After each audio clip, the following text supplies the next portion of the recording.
질문을 하나 던지면서 설교를 시작할 텐데요. 사실 조금 조심스러운 질문일 수도 있는데, 여러분 한번 망해보신 적 있나요? 망해보신 적 있나요? 네. 아, 나 진짜 인생 망했다.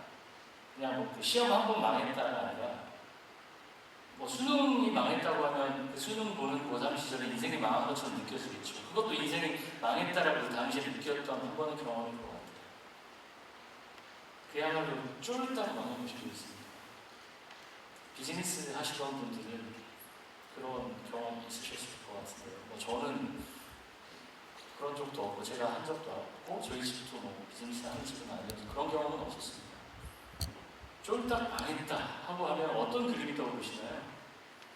흔히 IMF 때 엄마는 울고 있고 아이를 붙잡고 울고 있고, 어떤 아저씨들이 들어와서 빨간 딱지를 여기 뭐 TV에도 붙이고, 드라마에 많이 나오잖아요. 차압하는 딱지 붙이고, 그런 거 흔히 떠오르시죠? 아니면 예전에는 연대 보증이라는 게 있었죠. 보증. 빚보증을 썼잖아요. 이 사람이 안 갚으면 대신 갚아줘야 돼요. 그래서 빚보증으로 집이 날아가고 뭐 이런 일들이 있었죠. 오늘 본문에서는 사업에 망한 것도 아니고요, 빚 보증을 선 것도 아닙니다.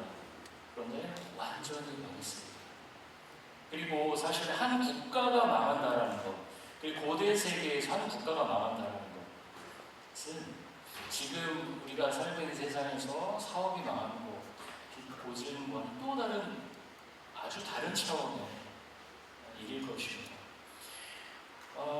한 국가가 망한다라는 건 언제 망할까요? 자연스럽게 우리 이제 그만해야 될 것 같아. 우리 나라 이제 그만하자. 스스로 자발적으로 해산하자.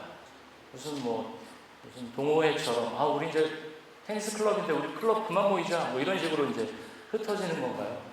국가가 망한다라는 것은 다른 나라의 침략을 받아서 대부분 멸망하죠. 오늘 본문에서는 남유다는 바벨론의 침략을 받습니다. 오늘 사건을 보면 제가 좀 길게 읽었는데요, 스토리를 그냥 쭉 읽으면서 이해하려고 읽었습니다. 어떤 일이 일어나죠?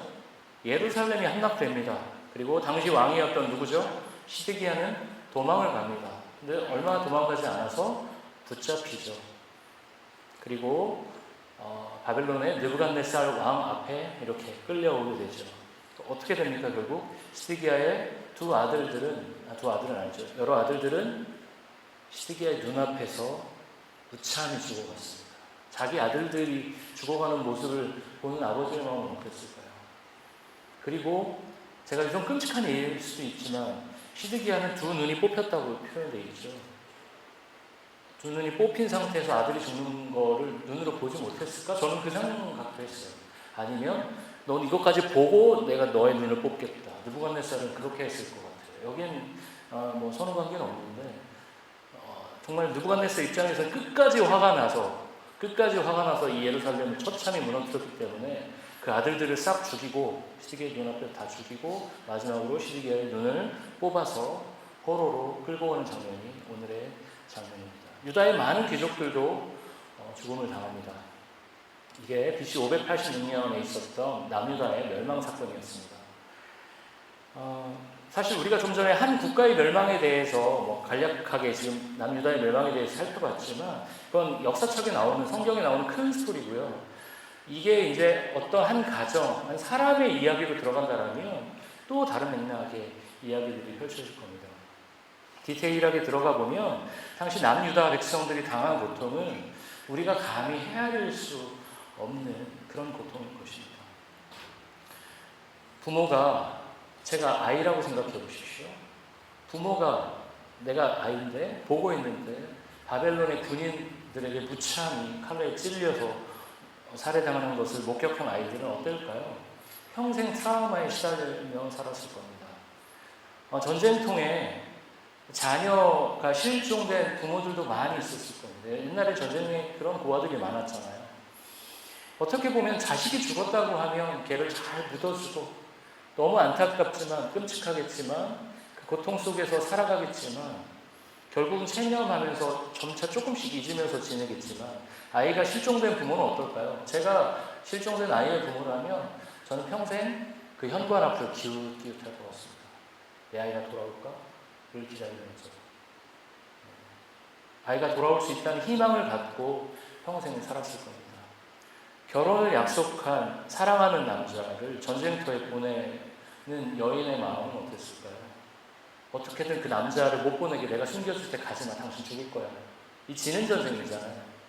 그 여인의 마음은 어땠을까요? 더 살펴보지 않아도 이 남유다 멸망, 남유다의 멸망이라는 이 6음절에는 수많은 백성들의 고통과 눈물이 스며들어 있었을 겁니다. 이런 처절한 고통 속에서 죽어가고 또는 포로로 끌려가던 이 남유다의 백성들은 당시에 어떤 마음이 들었을까요? 어떤 질문을 했을까요? 이 사람들은 어떤 사람들이죠?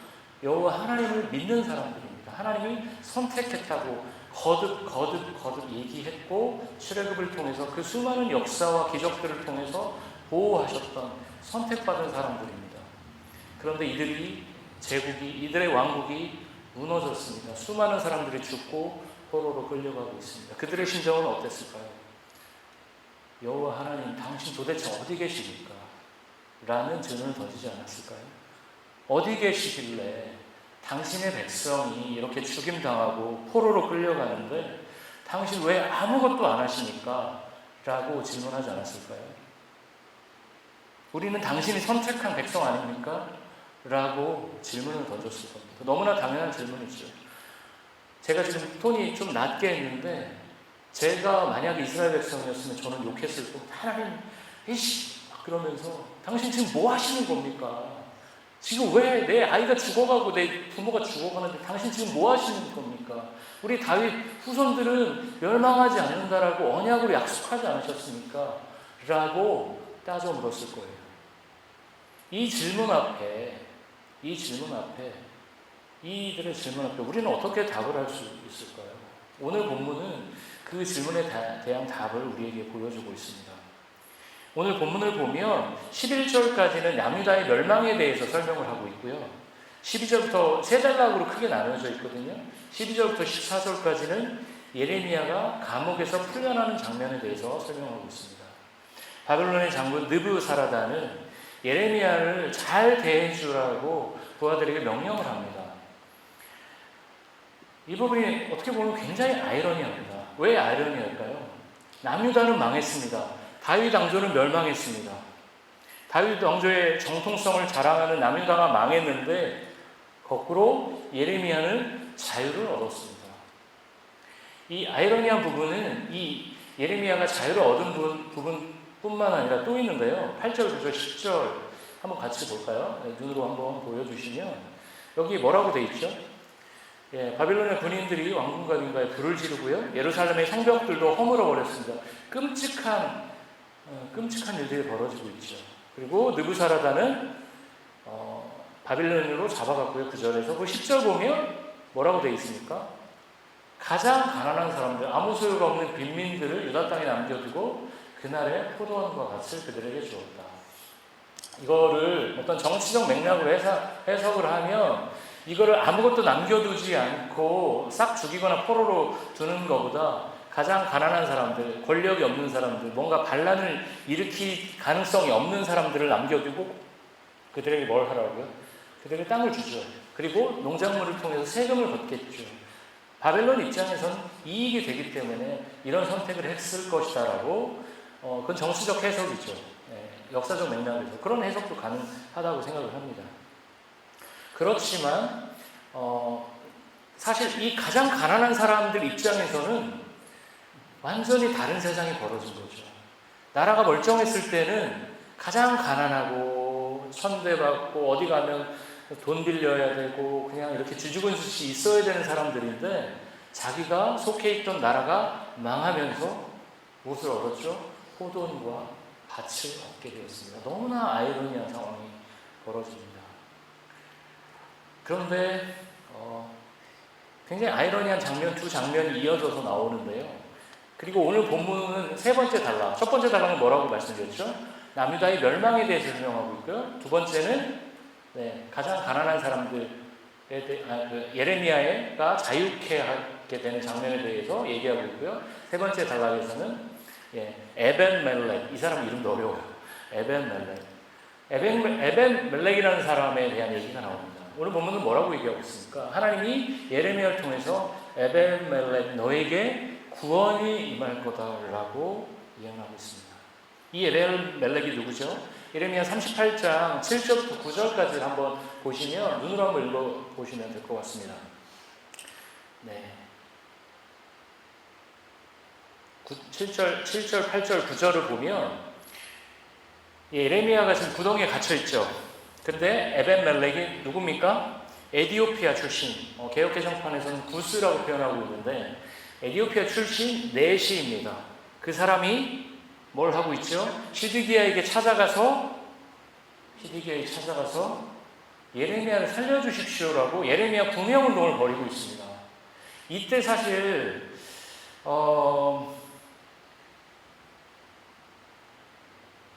시드기야 왕은 이 예레미야 이쪽 본문을 쭉 읽어보면 그렇게 예레미야를 싫어하는 것 같지는 않습니다. 예레미야를 몰래 불러서 앞으로 어떻게 될 것 같냐 라고 조언을 듣기도 하고요. 근데 귀족들의 눈에 띄지 않게 조용히 부릅니다. 그만큼 귀족들의 눈치를 많이 보고 있었다는 거죠, 시드기야는. 그러나 그렇게 싫어하진 않았지만 예레미야를 극도로 싫어하는 당시 남유다의 귀족들의 압력에 눌려서 여러 번 예레미야를 감옥에 가두고 예레미야를 고통스럽게 만듭니다. 당시 남유다의 귀족들이 예레미야를 죽이지 못해서 안달이 나 있을 때 에벤멜렉은 어떻게 합니까? 내시가 대단한 권력은 아닙니다. 당시 귀족들에 비교하면 자신의 목숨을 걸고 지금 예레미야를 살려주십시오. 예레미야를 죽이는 건 건강하지 않은, 정의롭지 않은 행동입니다. 이건 옳지 않습니다라고 용기 있게 지금 시드기야 왕에게 요청한 것이죠. 그런데 지금 엄청난 사건들이 묘사되고 있는 겁니다. 오늘 본문은 남유다라는 오래 지속된 이 큰 나라, 다윗과 솔로몬 때는 굉장히 큰 나라였죠. 제국이라고 표현할 만큼 제국까지는 아니지만 큰 나라였습니다. 그 나라가 지금 멸망하는 엄청난 역사적 사건 속에 갑자기 에벤멜렉이라는 이 사람이, 에벤멜렉은 사실 사람 이름도 아닙니다. 이게 직책의 이름이에요. 호칭입니다. 실명도 아닙니다. 그 한 사람의 이야기가 갑자기 끼어들어서 들어오고 있습니다. 이 남유다의 멸망이라는 거대한 사건 바로 뒤에 에벤멜렉이라는 작은 사람을 구원할 거다라는 하나님의 약속이 표현되고 있습니다. 심지어 에벤멜렉은 이스라엘 사람도 아니었습니다. 누구죠? 구스 사람, 에디오피아 사람, 이방인이었습니다. 남유다는 철저히 파괴되고 무너지고 불에 타고 있는데 예레미야는 어떻게 됐죠? 오히려 감옥에서 풀려났고요. 이방인 에벤멜렉은 구원을 약속받았고요. 당시 가장 가난한 유다 백성들에게는 포도원과 밭이 주어졌습니다. 당시 죽어가거나 포로로 끌려가던 이 남유다 백성들이 하나님 지금 대체 뭐 하시는 겁니까? 왜 우리를 이렇게 죽이십니까? 우리를 왜 이렇게 포로로 끌고 가십니까? 왜 아무것도 안 하십니까? 왜 우리를 이런 처지에 내버려 두십니까? 출애굽 때 보여주셨던 그때 10가지 기적 같은 놀라운 기적을 우리에게 지금 보여주십시오 라고 외쳤을 때 하나님은 어떻게 하셨죠? 하나님 침묵하고 계셨나요? 아니요. 하나님은 아무것도 안 하고 계셨을까요? 아니요. 그렇지 않습니다.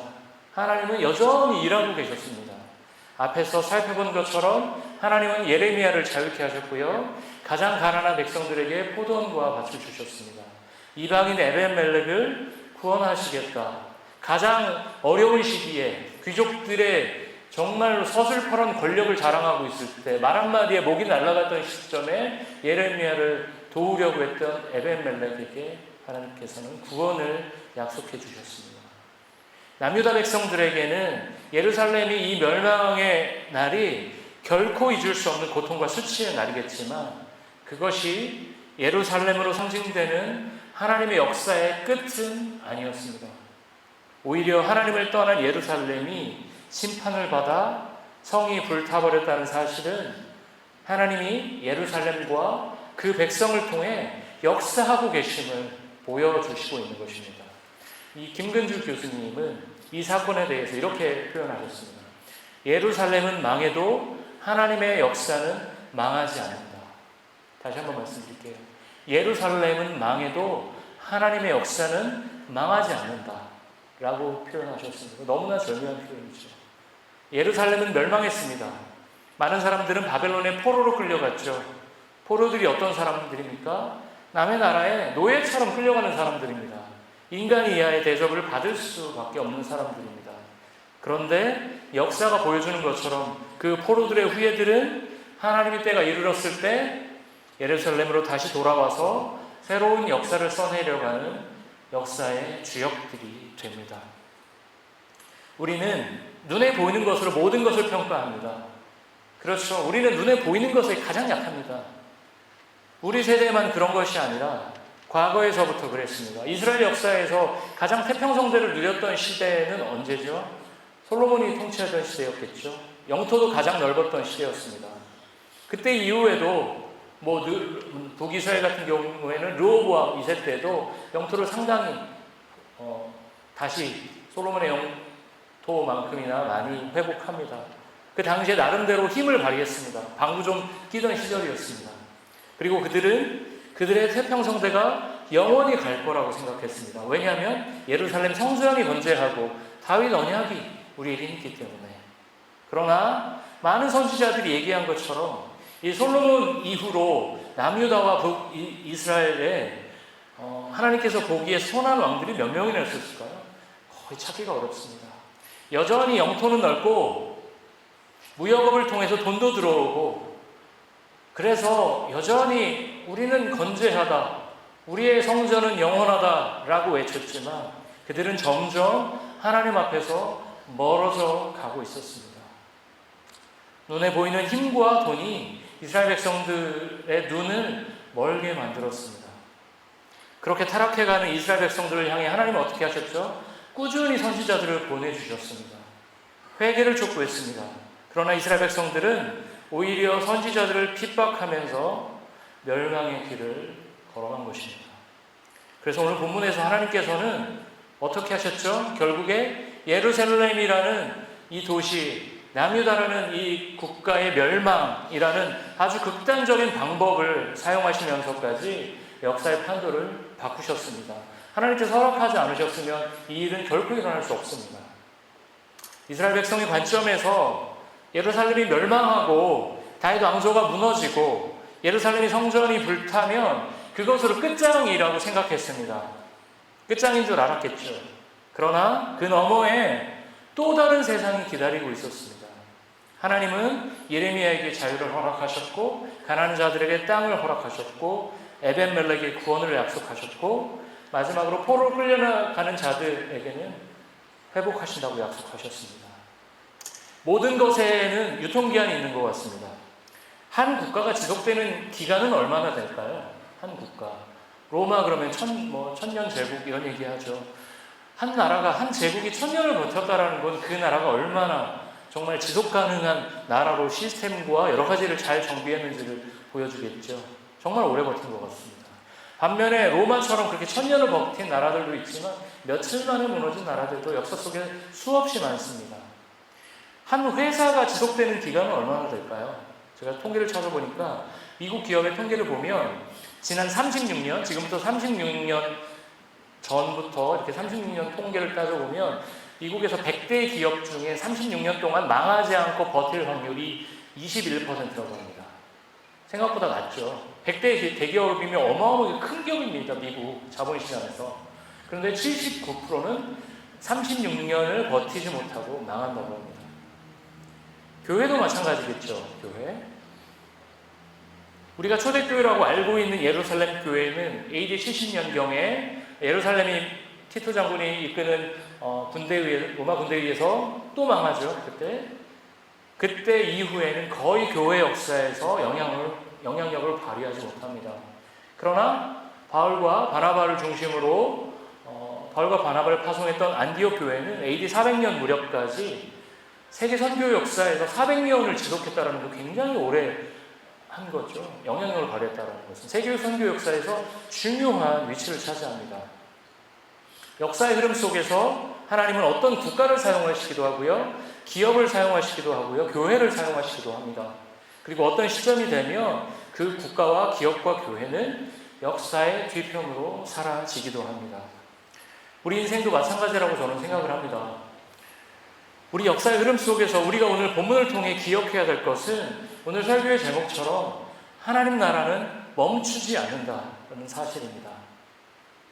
그런데 우리가 눈에 보이는 것들 때문에 하나님 나라가 멈춘다고 생각하고 하나님 나라가 더 이상 작동하지 않는다라고 생각하고 망했다라고 착각할 때가 있습니다. 그렇지만 야뮤다가 멸망하는 순간에도 하나님 나라는 결코 멈추지 않았습니다. 때로는 우리가 속한 가정과 교회가 어려움을 겪을 때도 있습니다. 그런 어려움의 시간에 우리는 어떤 선택을 하며 어떤 태도로 하루하루를 살아야 될까요? 이 질문에 답을 하기 위해서는 예레미야를 중심에 둔 두 인물을 대비해서 보려고 합니다. 먼저 시드기야입니다. 아시는 것처럼 그는 남유다의 마지막 왕이었습니다. 다윗 왕조의 정통성을 가진 사람이죠. 그가 예레미야의 입을 통해 들려진 그 회개의 메시지에 순종했다라면, 그리고 애굽이 아니라 바벨론을 선택했다라면 남유다 왕국의 미래는 달라졌을지도 모릅니다.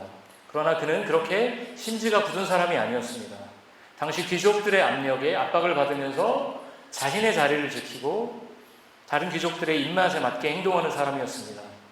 역사를 바꿀 만한 힘과 권력이 그에게 주어졌지만 그는 자신의 안녕과 자신의 자리를 보존하기 위해 최선을 다했던 사람입니다. 그가 시드기야였습니다.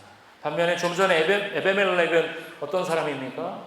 말씀드린 것처럼 에티오피아 출신의 이방인이었습니다. 남유다의 귀족들보다 훨씬 낮은 계층의 사람이었습니다. 아까 제가 말씀드렸던 것처럼 에벤멜렉이라는 이름은 사실 고유명사가 아니고 그 이름의 의미는 왕의 종이라는 뜻인데요. 그러니까 그가 시드기야의 넷이었으니까 에벤멜렉이라고 하면 그는 시드기야의 종이라고 해석할 수 있겠죠. 그렇지만 그의 용기 있는 행동은 그가 시드기야의 종이 아니라 여호와 하나님의 종이라는 것을 그의 이름을 통해, 그의 용기 있는 행동을 통해 그는 증명해 보였습니다. 그는 시드기야에 비교하면 거의 힘이 없는 존재였습니다. 그러나 하나님께서 선택하신 다윗 왕조의 왕이 중요한 선택 앞에서 흔들렸을 때 무엇이 옳은 행동인지 그는 선명하게 보여주었습니다. 이런 의미에서 진정한 하나님의 백성은 누구일까요? 하나님의 백성은 누구일까요? 다윗 왕조의 혈통적 정통성을 지닌 시드기야입니까? 이방인이었지만 하나님의 마음에 합하는 행동을 한 에벳멜렉이었습니까? 우리 눈앞의 현실은 흥하기도 하고 쇠하기도 합니다. 그러나 분명한 사실은 하나님 나라는 멈추지 않습니다. 예수님께서 재림하시는 날까지 우리는 시대에 타협하거나 권력에 타협하거나 눈에 보이는 것에 휘둘리는 것이 아니라 내게 맡겨진 자리에서 용기를 발휘해야 합니다. 어려움을 함께 겪으면서 버텨가는 것은 용기가 필요한 행동입니다. 다윗 왕조가 스스로의 힘과 권력을 의지하며 나라를 세울 때는 결국 어떻게 됐죠? 결국 패망했습니다. 그러나 나라가 망해서 포로로 끌려가는 낯선 땅에서도 하나님의 돌보심과 은혜는 결국 끝나지 않았습니다. 그러므로 하나님의 백성은 우리가 강하다고 해서, 우리가 많다고 해서 강한 게 아니고요, 무너졌다고 해서, 적다고 해서 우리가 무너진 것이고 약한 것이 아닙니다. 그러나 우리의 세계관이 세상에 점령당하다 보니까 우리의 자본이 많고 우리의 숫자가 많고 우리가 건물이 크고 화려한 것을 자랑할 때 우리가 성공했다, 하나님 나라가 왕성하게 활동하고 있다라고 우리는 착각하게 됩니다. 하나님 나라는 멈추지 않습니다. 하나님 나라를 대표하는 교회도 마찬가지죠. 규모가 크다고 해서 성공했다고 할 수 없고 규모가 작다고 해서 망했다고 할 수 없습니다. 그렇다고 해서 제가 규모가 작은 걸 의도적으로 추구하는 건 아니고요. 교회의 규모로만 교회를 평가할 수는 없다는 것이죠. 교회가 매일매일 아름답게 내실 있게 성장하면 너무나 좋겠지만 그렇지 않은 경우도 많습니다. 아픔과 어려움이 많은 이민교회들이 많습니다. 그러나 하나님이 우리에게 요구하시는 것은 어떤 규모를 적정선으로 유지하면서 보기 좋게 교회를 유지하는 게 아닙니다. 온전히 교회됨을 이루며 공동체됨을 이루며 온전히 그리스도인됨을 이루며 살아가기를 원하십니다. 그런 순간에 우리 모두 안전한 곳에 피신해 있는 것이 아니라 목숨을 걸고 예레미야를 지켰던 에벤멜렉처럼 공동체 안으로 한 걸음 더 들어와서 용기를 발휘해 주시는 저와 여러분 되시기를 기도합니다. 지금은 우리 각자가 공동체를 위해 수고하겠다는 마음이 서로 만나야 하는 때인 것 같습니다. 네. 하나님 나라를 멈추지 않는다라는 이 설교, 이 주제의 설교, 오늘 설교의 제목처럼 하나님 나라는 멈추지 않습니다. 제가 설교를 마무리하려고 하는데요. 하나님께서는 끊임없이 선지자들을 보내시면서 회개의 기회를 주셨습니다. 우리에게도 회개의 기회를 지금도 주시고 있다고 생각할 수도 있을 것 같습니다. 그러나 남유다는 하나님이 주신 그 수많은 기회들을 거부했습니다. 그리고 멸망했습니다. 사랑의 하나님께서 자신이 선택하신 그 남유다의 백성들을 멸망시키실 때 얼마나 괴로우셨겠습니까? 그러나 그는 사랑의 하나님이기도 하지만 정의와 공의의 하나님이셨습니다. 가난한 자들을 학대하고 심지어 자기의 자녀까지 우상에게 바치는 그 남유다의 우상 숭배를 더 이상 지켜볼 수 없었습니다. 결국 칼을 빼들어서 남유다의 왕국을 멸망시키셨습니다. 그러나 그 멸망의 순간에도 하나님은 회복의 씨앗을 남기셨습니다. 저 같으면 모든 씨앗까지 싹까지 다 잘라버렸을 텐데 하나님은 그렇게 하지 않으셨습니다. 남겨진 자들을 통해서 새로운 공동체를 형성하게 하시고 회복의 길로 인도하셨습니다. 그렇게 끊임없이 기회를 주시면서 남유다를 돌보셨던 분이 지금 우리의 하나님입니다. 그 하나님이 여전히 우리를 위해 우리의 삶의 형편에서 우리 공동체와 함께 주빌리 교회를 위해서도 일하고 계십니다. 그게 우리의 유일한 소망입니다.